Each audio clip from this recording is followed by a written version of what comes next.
Mr. Chairman, thank you for all the contributions, questions, suggestions from members of Parliament. Again, this year I was struck by the fact that the speeches of the opposition and the nominated MPs and the PAP MPs were entirely fungible. I do not take that consensus for granted, and I express my gratitude on behalf of all my staff for your support for MFA. And I hope it's not just because this year MFA has regained its position as the lowest cost ministry in the government budget.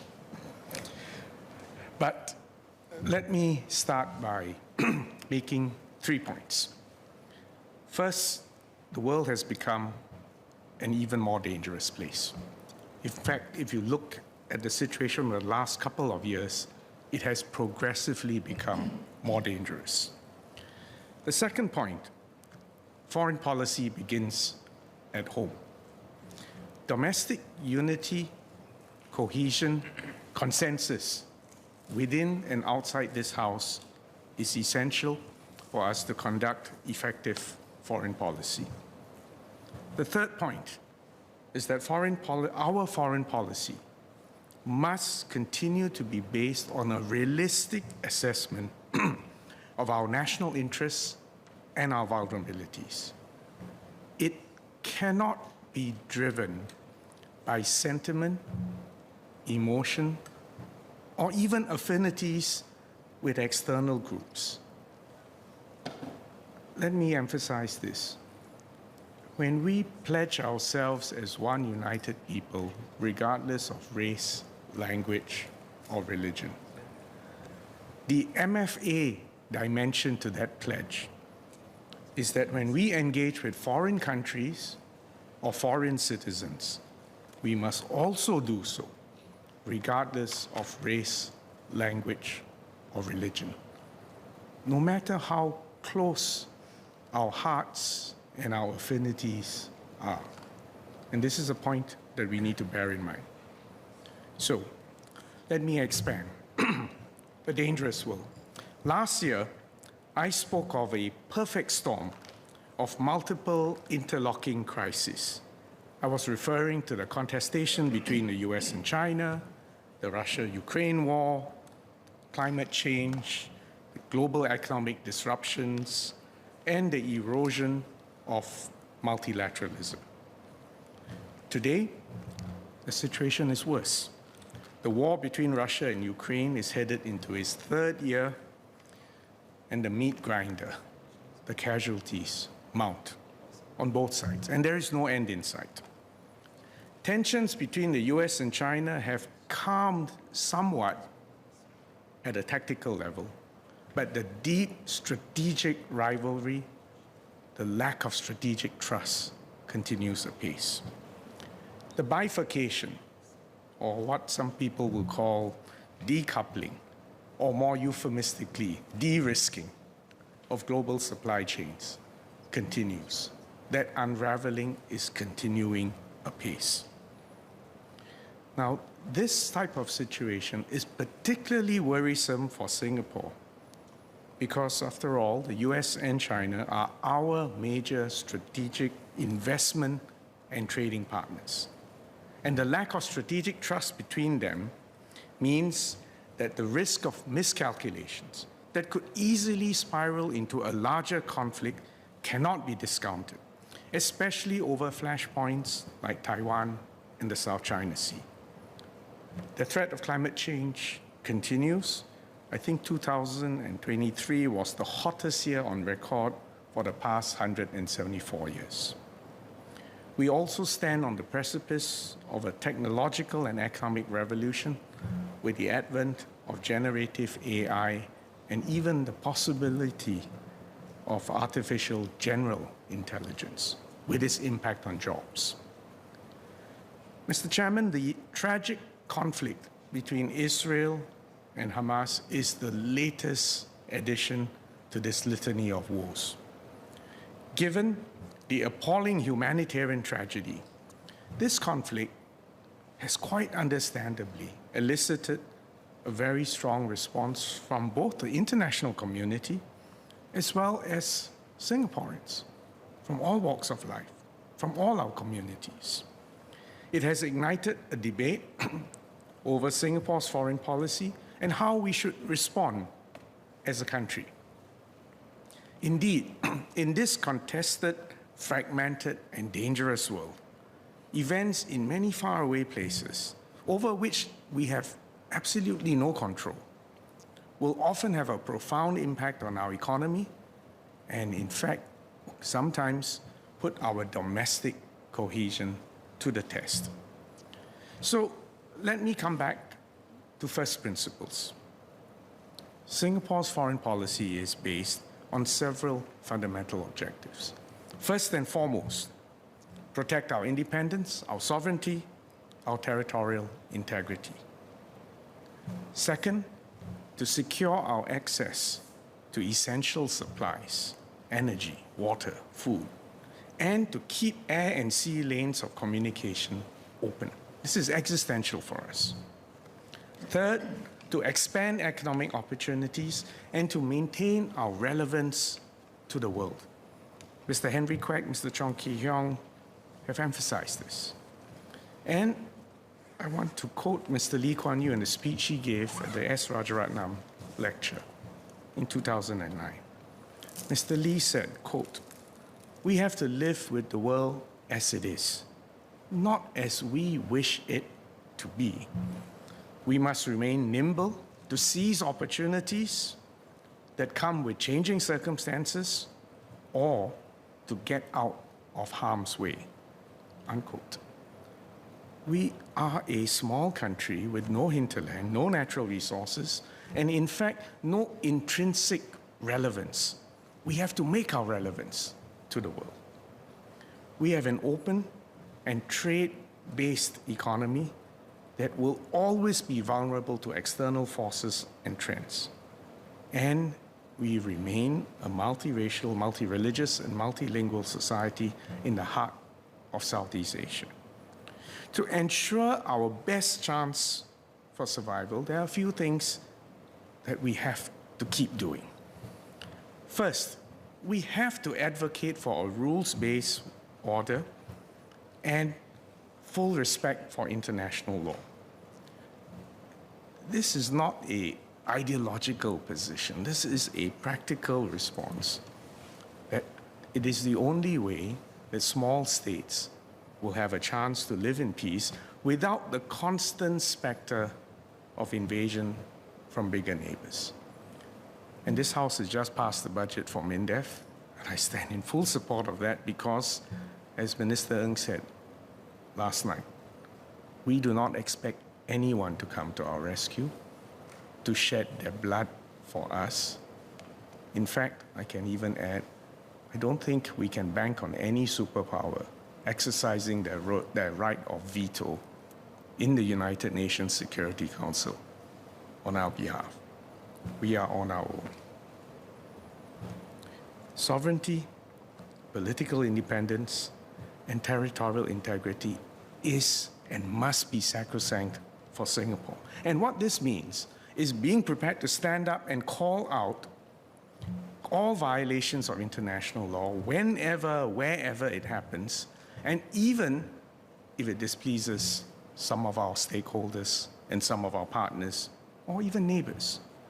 This was why we opposed Russia's annexation of Crimea in 2014, and we condemned Russia's invasion of Ukraine in 2022, and we remain, in fact, the only Southeast Asian nation to even have sanctions in place against Russia for that egregious act.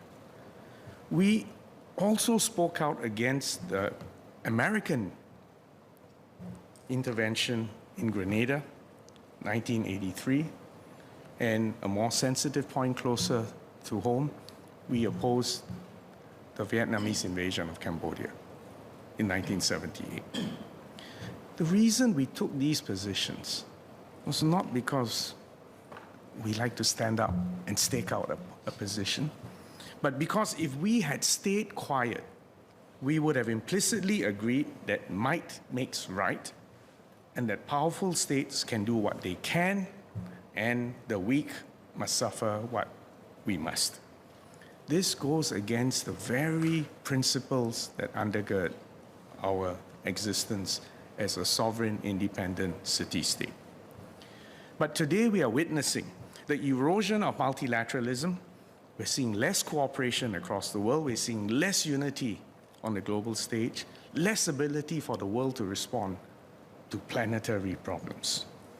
In its place, we are witnessing the rise of nationalism, of xenophobia, of protectionism, of fragmentation, and in the political arena, frankly, populism. This is inimical to Singapore domestically and to Singapore globally. Because, in fact, if you reflect upon the past 6 decades of our independence, almost 6 decades, we have been beneficiaries of a rules-based, integrated global economy, and this has been one of the key dynamos for our success. International legal frameworks, like the United Nations Convention on the Law of the Sea, protects the right of all states for freedom of navigation and overflight, and to maintain open sea routes and sea lines of communication. These are vital to Singapore. This is why Mr. Vikram Nair raised the issue of the Houthi attacks in the Red Sea. We are not taking sides, but if anyone, state or non-state, for whatever excuse or pretext, interdicts maritime safety and maritime navigation, it affects Singapore. Members of this House may need to be reminded of our basic geography, that if you cannot navigate through the Suez Canal and the Red Sea, if that route is closed, then the shortest route between Europe and Asia around the Cape of Good Hope is not the Straits of Malacca. You have to go further south and go through the Sunda Straits. So again, I'm trying to make the point that we take a position for our long-term national interests. That's why we contributed personnel to the multinational Operation Prosperity Guardian to protect freedom of navigation and to protect the key sea lines of communication in response to what we assess to be unlawful attacks on commercial shipping by the Houthis. This is about upholding principles, not about taking sides. Second, we must make common cause with as many partners around the world as possible. That means we will work with all countries on the basis of sovereign equality, mutual respect, and mutual benefit. To do this, we need to always bring value to the table.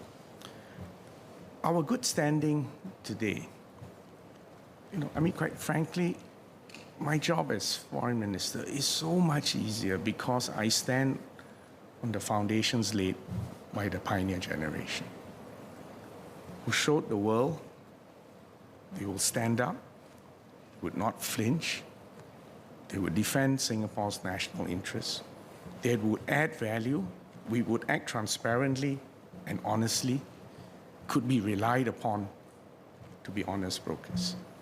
That makes the door open for today's generation of diplomats. And then we make sure that in any diplomatic conference, the Singaporean diplomats will be the most well-briefed, the most erudite, the most persuasive, and the most constructive people in the room. And the other big advantage, which makes my job so much easier, is that when any Singaporean minister or diplomat takes a stand on the international stage, it has been coordinated. He speaks not for himself or for MFA, he speaks for the whole of government, the whole of Singapore. So this is the way we have conducted foreign policy over decades, and how we have achieved a certain branding, a reputation for being consistent, constructive, and to look for win-win outcomes, but on the basis of mutual respect. So we have made a difference, and we are continuing to make a difference on the international stage, whether it is frontier issues like generative AI or climate change, or digital economy, new energy, or sustainability. It's these same habits and attributes that keep recurring. And that's why we must continue to be a credible and honest partner, especially and even in the face of great power rivalry. And you know, when many people ask us about US and China, implicit in their comments or the question is, which side are you going to take? And I have to keep reiterating, we will not become anybody's cat's paw or pawn or Trojan horse. We will be useful, but we will not be used by any other power. We will look at issues as and when they come up dispassionately, and we will always choose on the basis of Singapore's long-term national interests. That means from time to time, we will face pressure from countries almost always bigger than us who want us to bend to their will or at least to endorse their positions. But we will need to stand firm and to be prepared from time to time to say no, not in a gratuitous and provocative way, but because they know we've done our own calculations, we take a stand based on our assessment of our long-term national interests, and there's no point putting pressure on Singaporean ministers and diplomats, because if anything, we will dig in and we will hold the line even firmer. And this makes us relevant, gives us a degree of respect and ability to contribute on the global stage.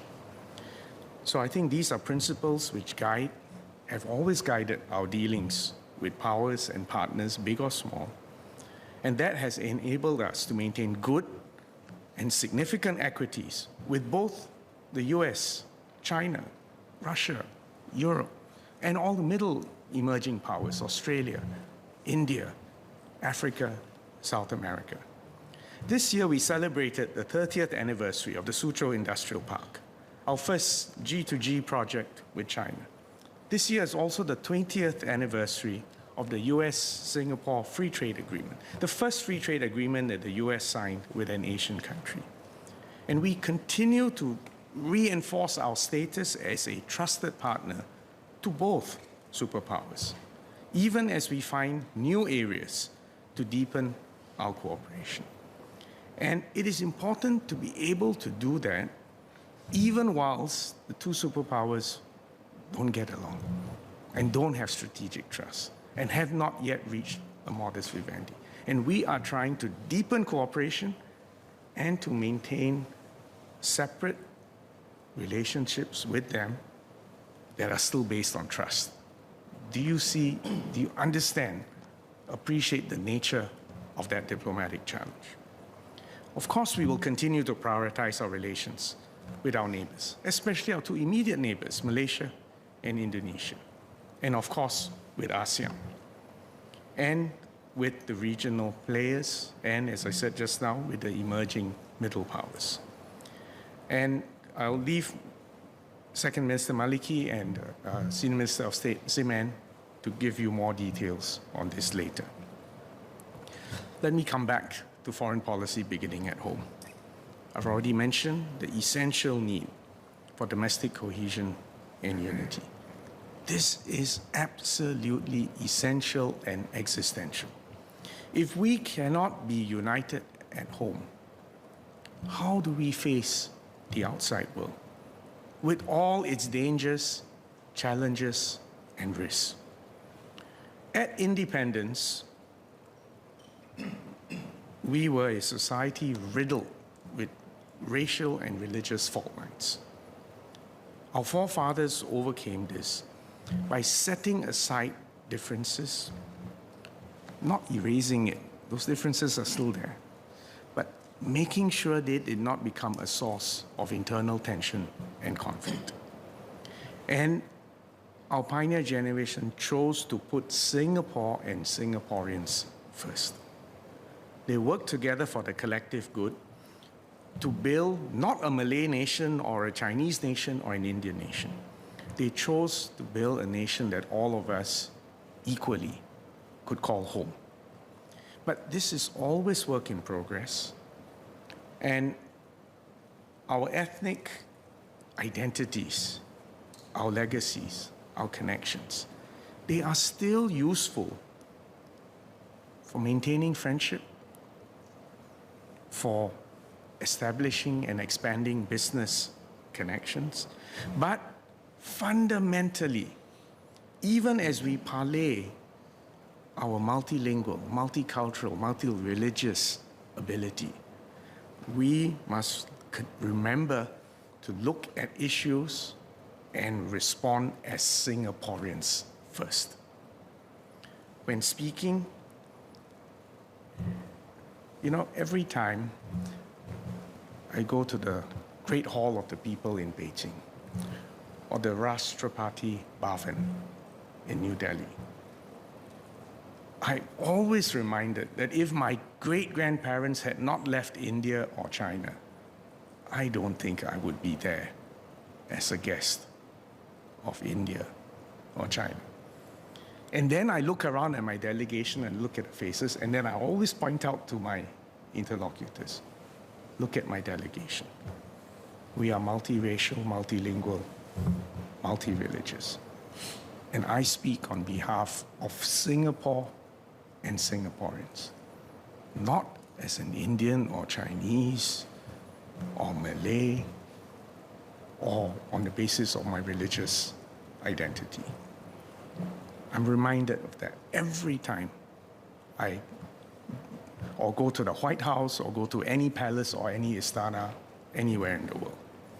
And this is the way we have to continue dealing with all countries, both those whom we have good friendly relations with and those whom we may temporarily have perhaps a little bit of tension because of disagreements on issues. So the point I'm making is that external issues and events will always have the potential to sow disagreement amongst us. It's hard-coded into our identity. Our diversity is both a strength, but also that same windows of opportunity also provide windows for influence, external, and for discord and divisiveness. This is not a bug. This is a design feature of Singapore. And so long as we remember that we must not allow centrifugal pressures to threaten our harmony and our cohesion, we can continue to take advantage of our diversity. So it is both a defining strength and a potential source of division. A variety of opinions is healthy, and it provides a foundation upon which we can make collective decisions as a country. But remember that we must always find that middle ground, make the compromises, arrive at the consensus, because the moment we fracture, we are irrelevant. External issues can certainly polarize us. Russia's war with Ukraine was in fact a precursor, a preamble for us. We took the position to condemn Russia's invasion because it was a clear violation of international law. But there were competing narratives that were in fact opposed to the position that we took. They wanted us to choose a side instead of upholding principles. You know, the war in Ukraine had significant economic impact. It certainly affected the price of energy, fertilizers, food. We felt it. It was part of the story of inflation around the world. But actually, it did not have all that much emotional resonance. Because I think, given our own makeup, the sense of affinity or identity is much less. But now, let's get real. The next episode, what's happening in Gaza, the Israel-Hamas conflict, it may actually have less, so far anyway, less economic impact, but it's got a very major emotional impact. And we should recognize that. The fighting in Gaza has resulted in a humanitarian crisis that is appalling. Anyone with a heart must ache with every picture, every video, every news report you read. Far too many innocent lives have been lost or maimed forever. The conflict in the Middle East is a complicated one. It goes back decades. In fact, it goes back centuries. Or if you want to go through history, you can even go back thousands of years. It is a chronic, difficult, painful, tragic, enormously difficult to resolve problem. But what happened on October the 7th? And I know I've had this debate with the leader before. We had to condemn that specific episode on October the 7th when Hamas launched an attack on civilians and took hostages. This was a blatant and abhorrent act of terrorism, which cannot be justified by any circumstance, context, historical reason, or justification. Now, why are we so obsessed with calling out terrorism wherever we see it? And we tell the world, no excuses, no pretexts, no justification. Why? The reason we take this stand again is not because we're taking sides or that we're trying to correct history or rewrite history. We can't. We're talking about conflict for thousands of years. We're only a country with 59 years of independence. No, we're not. We have taken that categorical stand because terrorism is a clear and present threat to Singapore. To excuse terrorism now, for whatever reason, in fact, puts Singapore at risk. Let me share with you, every time I read about rockets being fired, or an insurgent force killing, raping, maiming civilians, or taking hostages. Actually, the truth is on October the 7th, my thoughts were not so much in Gaza. I was thinking, if rockets landed in Bukit Panjang, if an insurgent force entered Woodlands, if 1,200 Singaporeans were killed, if 200 Singaporeans were kidnapped, that's what I was thinking of. So when I say foreign policy begins at home, I tell you, your foreign minister spends more time thinking about what if that happens here. What would we need to say? What would we need to do? What would be the job of my diplomats, and especially my permanent representative in New York, and if we had to face the Security Council? So I hope you understand why we have to be so categorical at times like this, even though we know it is an emotionally fraught moment. After the 7th of October attacks, we said we recognize Israel's right to self-defense. Again, it's not actually because I was really thinking of Israel or taking sides. We recognize Israel's right to self-defense because we will assert Singapore's right to self-defense if we ever face a situation like that. I have no doubt about that.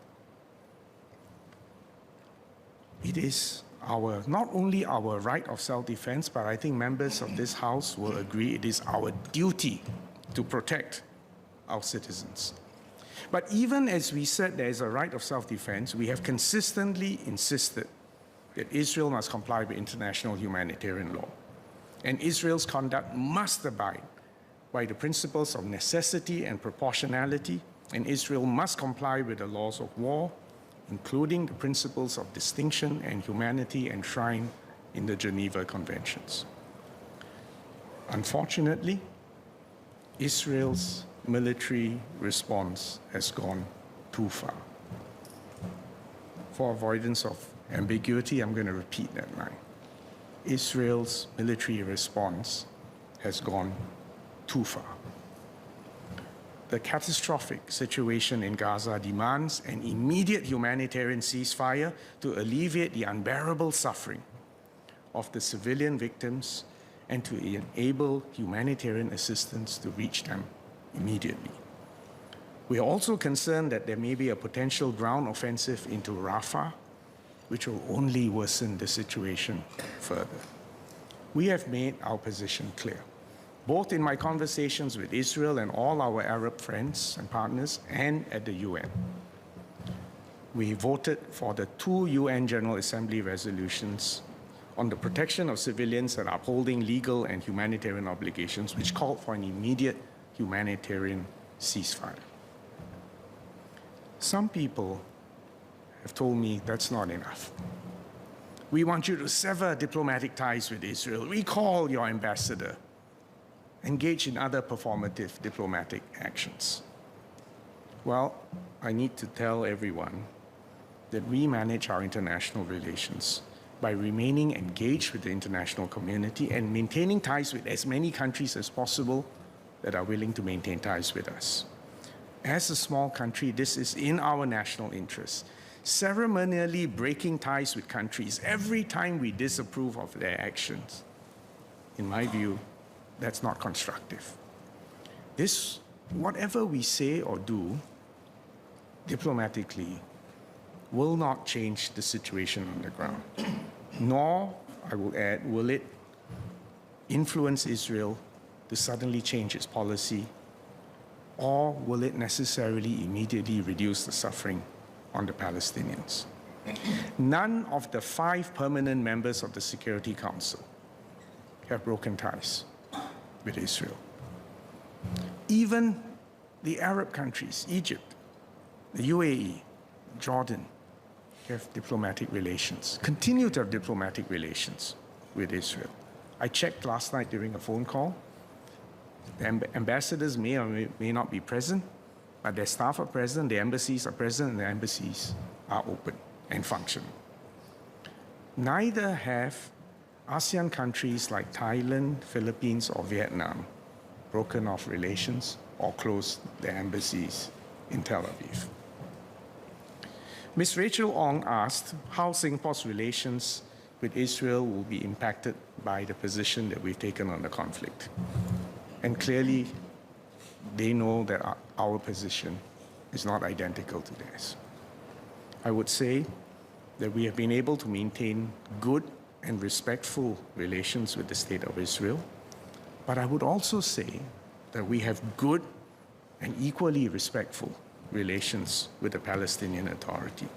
And all sides know that Singapore will always speak our minds, not provocatively, but because these are dearly held principles that we uphold, and that we will continue to maintain these positions guided by Singapore's long-term national interests and our unique circumstances. And whether or not you agree or disagree with us, it's not personal. It is a carefully considered national position. And quite frankly, I have never had to get into any shouting matches or disagreeable phone calls with any other foreign minister, regardless of circumstances. And it's not because I'm such an erudite and charming man, but because I am just the latest current foreign minister of Singapore, behaving true to form and holding fast to principles that have stood the test of time. I want to make one more point about the Israel-Hamas conflict. As I said just now, this is a long-standing conflict, complicated history. But it is worth emphasizing that this is not a religious battle. Religion is actually a veneer covering the heart of the conflict. What is the heart of the conflict? It's an age-old conflict, a fight over land, over identity, over power. This is an issue that goes back a very long time. And in fact, not just by tradition and not just because they all claim Abraham as their father, but even the latest genetic data. The Israelis and Palestinians are both Semitic tribes who have been fighting over this same sliver of land for such a long time. It's not possible for outsiders like us, no matter how we feel or don't feel about them and their identity and their culture and their religion. It's not possible for Singaporeans to decide or to determine who is right or who has a stronger historical claim. This long-drawn fight has been a tragedy.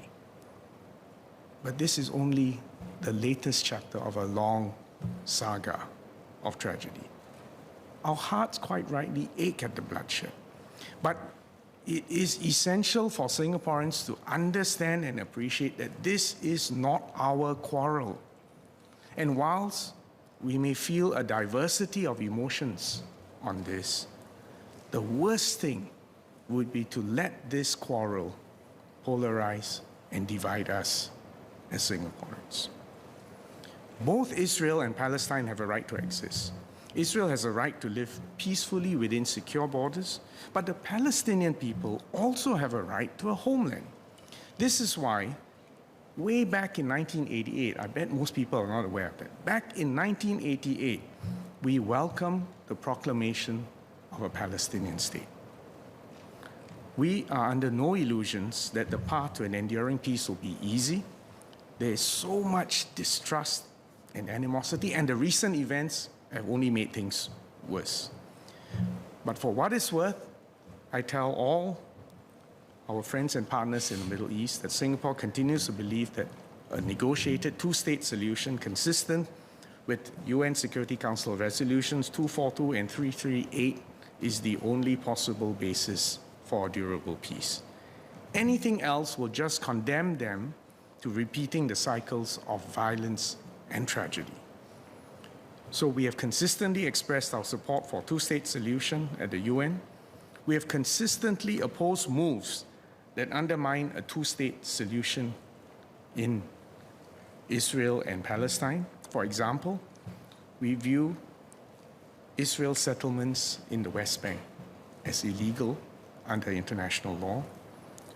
And we think, in fact, proceeding with the way they have proceeded over the last couple of decades after the failure of the Oslo Accords will only make things worse and makes it much more difficult to arrive at a two-state solution.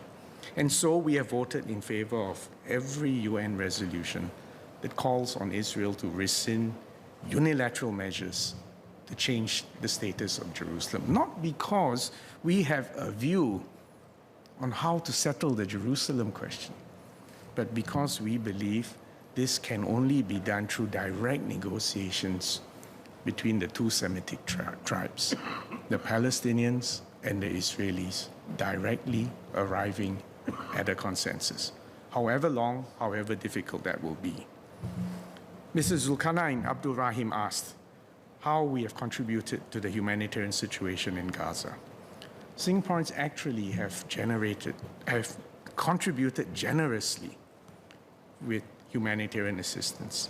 The Singaporean NGOs and the government raised more than $10 million for relief operations to Gaza so far. I'm confident more will follow. Our strong ties with our partners in the Middle East have allowed us to collaborate with them on the delivery of this aid. So far, we've sent 2 tranches of life-saving aid for the civilians in Gaza.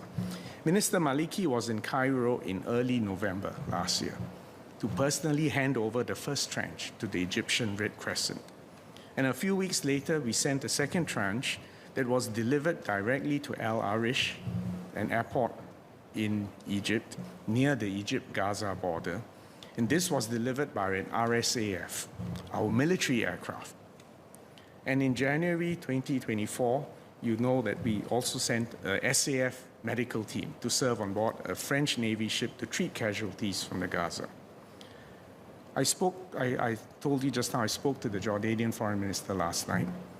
We have agreed that we will donate a third tranche of aid for Gaza, and this time we will work through Jordan. We will continue also our long-standing support for the Palestinian Authority's capacity-building efforts through our $10 million enhanced technical assistance package. As I said before, we have good ties with the Palestinian Authority. Prime Minister Lee, Senior Minister Teo, Minister Maliki, and I have visited Ramallah multiple occasions. We've met our counterparts there, and even during this crisis, I've been in phone contact with the Palestinian Authority Foreign Minister. We do all this because we look forward to the day when there's peace and that there is a functioning, capable Palestinian state, and that the Palestinian people get the peace and progress which they so richly deserve. And I mentioned earlier, we have also established a representative office in Ramallah in 2022. So I appreciate that many Singaporeans feel deeply about what is happening. But I also hope you can understand my point that foreign policy cannot be driven one way or the other by sentiment or affinity to any external group. Our foreign policy must be based on understanding our core interests and acting consistently in accordance with the principles that safeguard our independence, our sovereignty, our territorial integrity, and our security. Looking ahead, because of the state of the world, there's going to be many more foreign policy issues that are difficult, sensitive, prickly, and controversial. And the Israel-Hamas war is just the latest chapter. Can you imagine if there's a war between the US and China, or India and China, or between our neighbors, or in the South China Sea? Then it won't be just economics or just emotion. Everything will come to bear at the same time, both the economic and the emotional impact. And if that happens, if Singapore splits, polarizes, divides on the basis of affinity or history or identity, race, language, or religion, will be sunk. We'll be divided, we'll be weaker, we'll be vulnerable, we will not be independent, we will not have autonomy. I'm very glad that our community and religious leaders have tried to help our people better understand the conflict. Trying to help people understand this conflict is a very dangerous and difficult exercise. I mean, you can ask MOE about this. I'm sure Mr. Chan will explain more of that later on. But it is an essential exercise. Where else in the world can you get the chief rabbi and the mufti come together in the immediate aftermath of a horrendous attack and a catastrophic response? Where else in the world will a rabbi and a mufti come together in a public display of solidarity, call for stronger bonds between the Jewish and Muslim communities, and express their hopes and prayers for long-term peace? The mufti and the chief rabbi have both come in for criticism. They are brave people. They are principled people. They are people who have stood up not just for their communities, but have made Singapore a stronger, safer, better place. So this is a wonderful example of Singapore unity, cohesion, and compassion at its best. Let me end again by quoting Mr. Lee. I think he said this in 1966 when speaking to some university students. Quote, "We must be realistic. We cannot afford to indulge in emotional outbursts or in wishful thinking. We must face the hard facts of life, deal with them rationally and objectively." Mr. Chair, we have tried in MFA and all our diplomats to abide by these dicta.